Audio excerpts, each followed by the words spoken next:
Hello, everybody. I'm so excited to talk about this today. Sorry for the lighting. It is very bright outside. It is like really early in the morning. Um, as I finished recording the Volume 7 trailer for RWBY,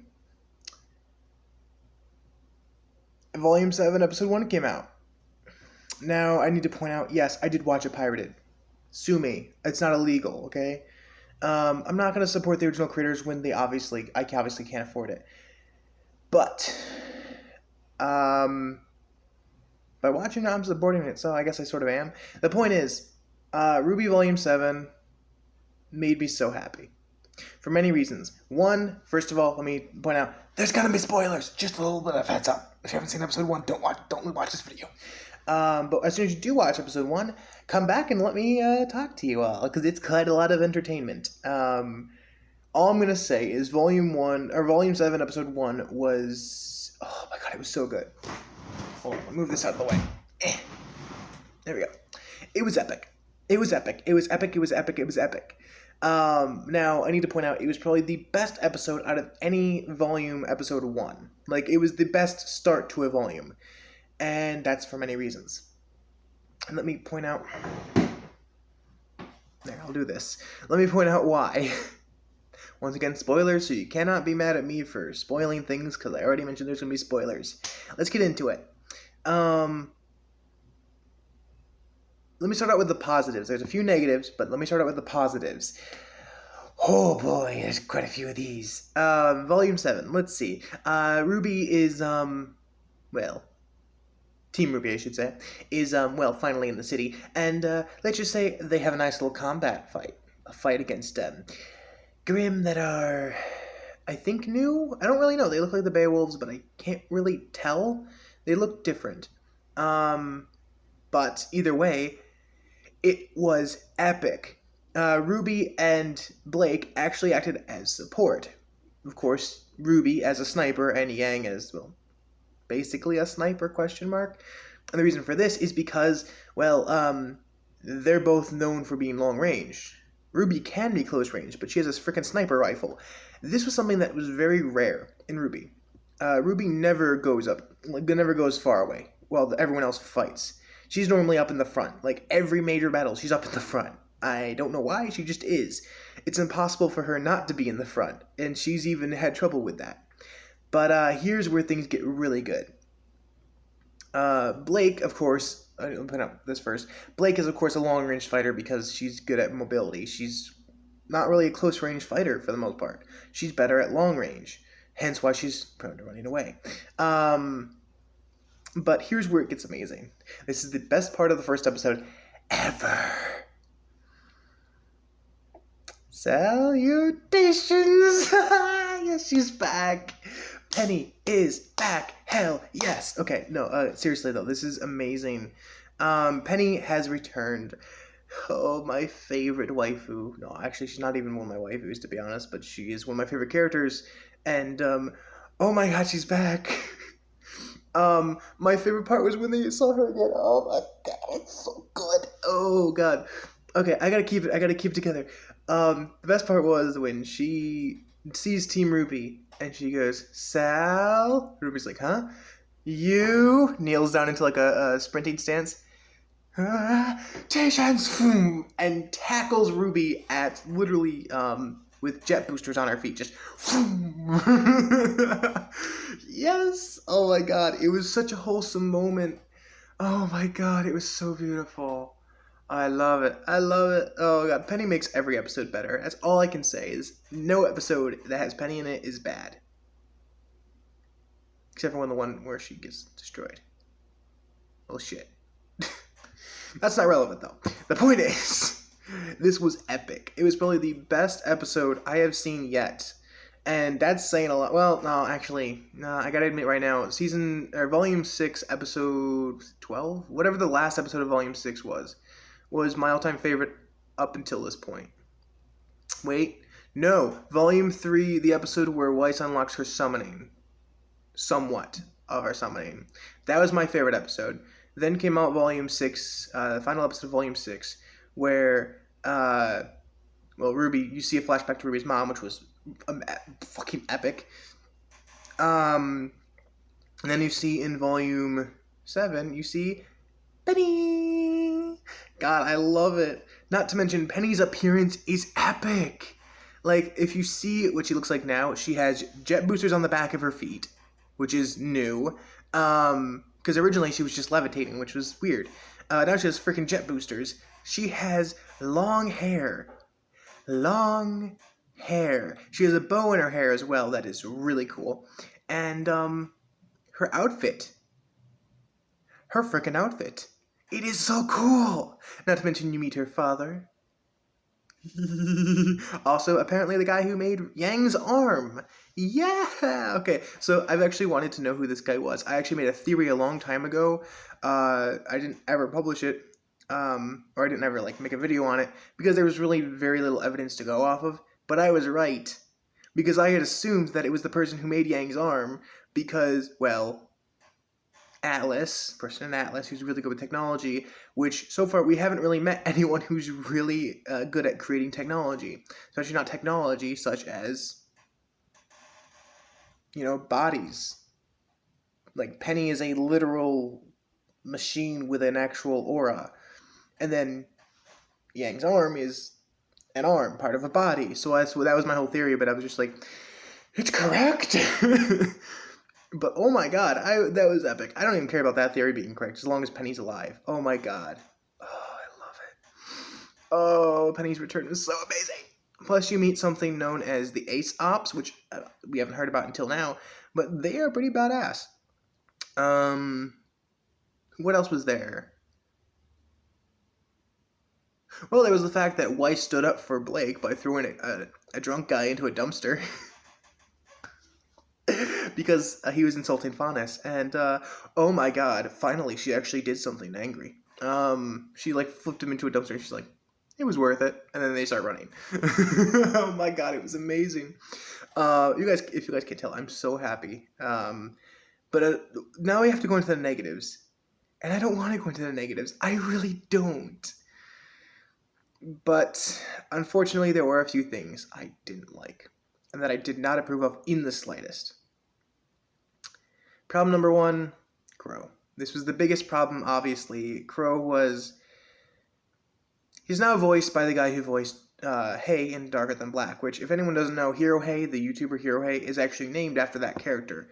And he even had mixed feelings about this, but I don't like it. I really don't. And that's because in the trailer, he sounds more like Crow, but in the actual series, he sounds nothing like Crow. He sounds like a teenager. I kid you not, he sounds too young in the new RWBY, and that kind of upset me, because Crow is this old drunk guy. That's who he is. But now he sounds like just a normal teen, and it doesn't match. It really doesn't match his character in the slightest, in my opinion. Not to mention, he's not as sarcastic or, dark as the original Crow was. Vic Mignogna did an amazing job voicing Crow. And no, I'm not just salty because Vic got fired. I genuinely don't think it matches the character. He sounds too young. He sounds too, normal. He doesn't sound as sarcastic or depressed. It just doesn't match. It just doesn't. And Crow is this, dark, brooding character, and that's what I loved about him. That's what everyone loved about Crow. But now they completely ruined it. And that really did upset me quite a bit. Of course, it's only episode 1. It can get better, but the voice itself does not match the character. And if they keep the writing going like it was in episode 1, it won't match. The way he does those voice lines doesn't work. It just doesn't. I'm sorry. I mean, I really wanted to give this whole thing a benefit of the doubt, but I just can't. I really can't. It does not work. Another negative that I saw was that Ironwood looks really tired, which they even say in the episode. He looks really depressed and just overworked and paranoid, as they say as well. And that's something that I didn't like. I mean, yes, it makes sense for the story, but I personally didn't like that. Because Ironwood in Volume 3, for anyone who doesn't remember, Ironwood was a complete badass.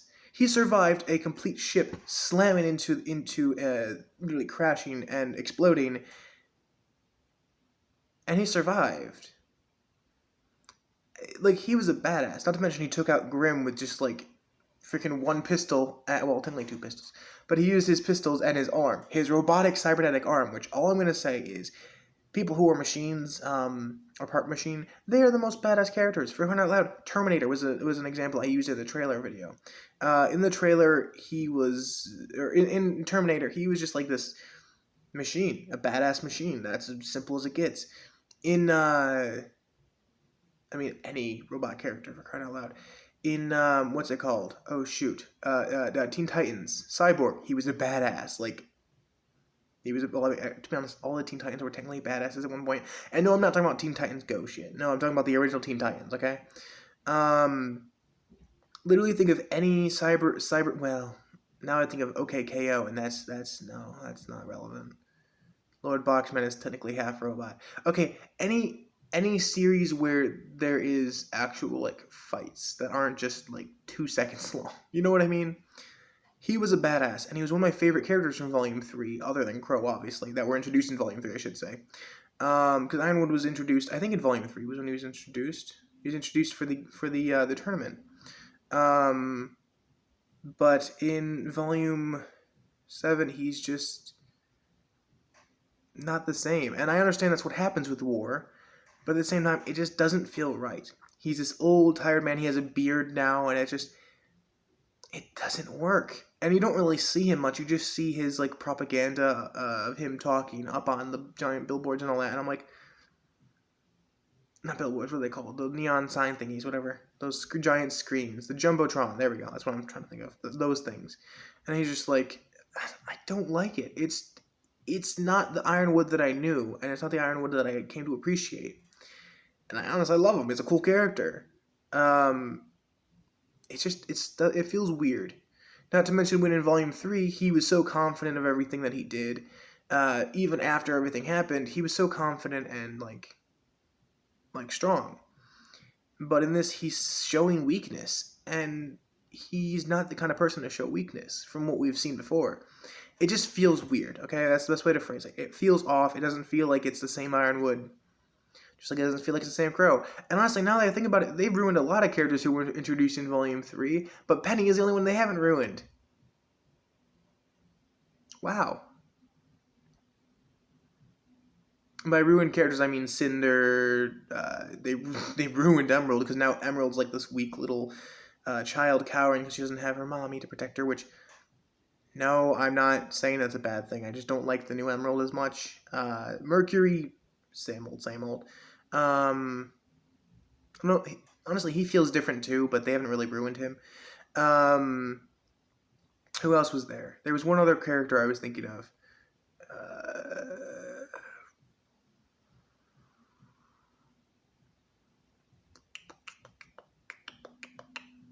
I think it was just Salem, but honestly, I think that was part of the writing.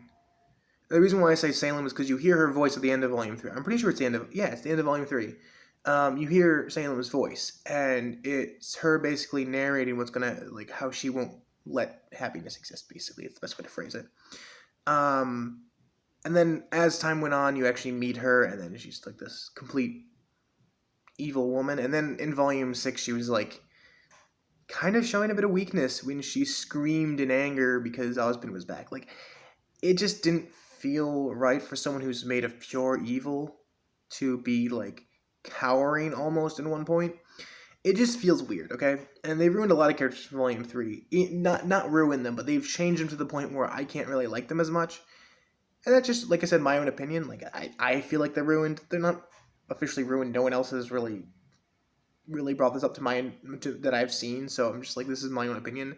But I just don't feel... I don't feel the same about a lot of these characters. I mean, they ruined a lot of Team RWBY. I won't lie. They ruined a lot of Team RWBY.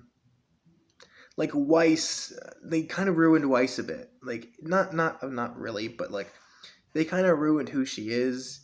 Which I know is kind of part of character growth, but it feels like in this amount of time, it was too fast.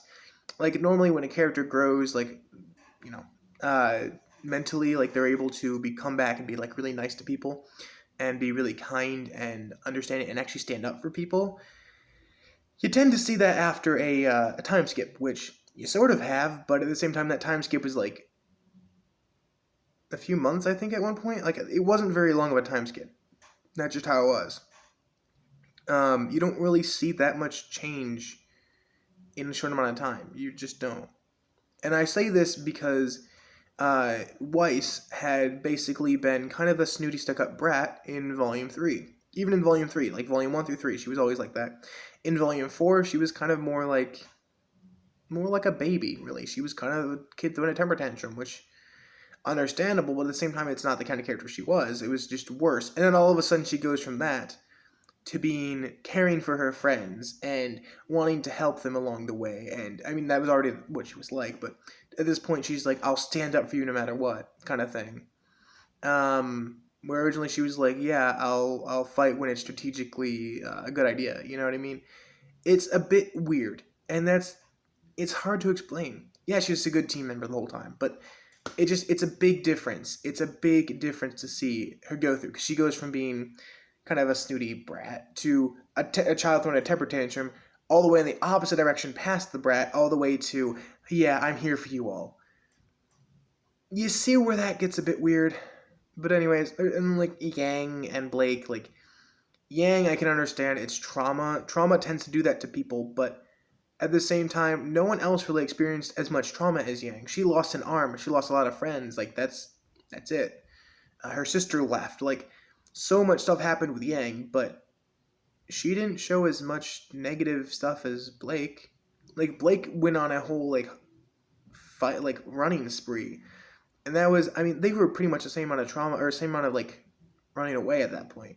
Yang just didn't participate, and well, Blake ran, and it was a weird thing. A lot of characters have been ruined, is what I'm saying. Like in my opinion, and I need to point out the way that the fandom also ruined these characters is a big deal. It's not based off the show. Like for crying out loud, people have been shipping Bumblebee way too much. I mean, they're my favorite ship, but it's when they start judging people for shipping characters who aren't Bumblebee, like that's when it becomes toxic, and that's when the community just kind of shuts down on it, and I don't like that. But that once again, that's not the show's fault. That's the fandom's fault. Yes, Bumblebee is my favorite fandom, but I don't pressure people into liking only Bumblebee, which a lot of people have. Anyways, Volume 1 episode or Volume 7 episode 1 was amazing. Definitely go watch it whenever it's out. I don't even know if it'll be out in a week. Honestly, I can't confirm anything from Rooster Teeth nowadays. Rooster Teeth has never really been that reliable since the beginning of this year. Like a lot of crap has happened, and I can't really state anything officially. I don't know if it'll be out in a week like it used to be, because some shows never become available to the whole public. They just remain on the site as first only. But I do need to point out that they did release all of the volume. I think it was volume 3 through 6 on YouTube. So now you can catch up on that on the Rooster Teeth animation channel. So just look up Rooster Teeth animation and you'll find the channel, and then you can watch volume 1, 2, 3, 4, 5, and 6, and hopefully volume 7 will be on there too. I'm hoping they're doing this because their website isn't doing too well and they need some sort of revenue, and that's what I'm going to assume it is, because they literally within the past 3 weeks they've uploaded 4, 5, and 6 volumes 4, 5, and 6 like within the past 3 weeks. Like after how many years of it not being there? I think it's been like 3 years now, because it comes out every October, so or every November actually now. Is it October or November? It's every fall. I know that. The point is, I'm hoping they release Volume 7 onto YouTube soon, like they used to, because back in Volume like 1, 2, and 3, I'm pretty sure it was on YouTube the week after it came out on Rooster Teeth first memberships. But I do want people to go watch it. Of course, like I said, I pirated it. I'm sorry. I'm not gonna go and watch it on somewhere that costs like way more than I can afford. It's not illegal for me to do so, by the way. Pirating the show will be, so if you record it and then publicly display it, that's considered pirating, and that's when it becomes illegal. But if you're just watching pirated stuff, it's not illegal. So you can do it legally. I don't recommend it. I don't ever support that. But sometimes it's just like, I'm not gonna wait.